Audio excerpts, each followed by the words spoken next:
When my husband and I found out that we were expecting a baby, we were thrilled. We started frequenting the baby departments at stores and making lists of our favorite baby names. And we even started planning out how we were going to decorate the nursery. We were really having a great time, and we were looking forward to the birth of our baby. When I was 6 months pregnant, though, everything changed. I was diagnosed with breast cancer, and in a heartbeat, all the joy that had been in our lives was replaced with fear and pain. My heart didn't just break, it shattered. And there was this ache that I never thought possible. I called my husband and told him the news.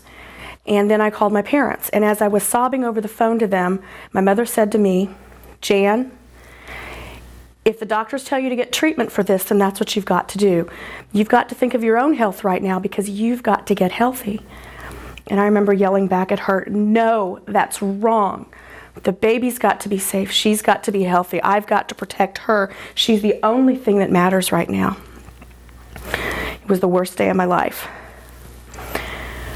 A few days later, we met with several doctors, and they each told us the same thing, that the cancer was aggressive and needed to be treated immediately.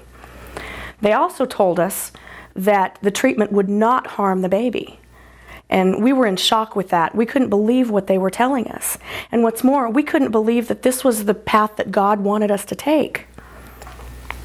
We soon realized, however, that God was placing these doctors in our lives for a reason.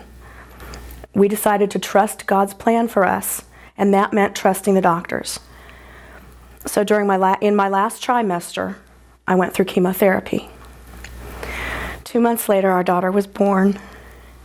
And I heard her cry for the first time, and it was the sweetest sound I'd ever heard. The doctors assured us that she was healthy, and then they put her in my arms. And as I looked down at her little face for the very first time, that ache that had been in my heart for 2 long months was just gone.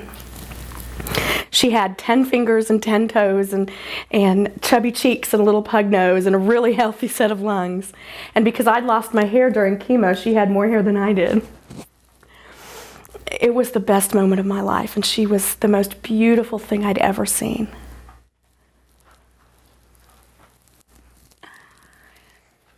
This is our daughter, Molly.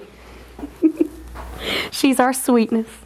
She's the reason that we get up in the morning, and she's the reason that I fought hard and am now a cancer survivor. And she's the reason that every day, for the rest of our lives, we'll give glory to God in the highest.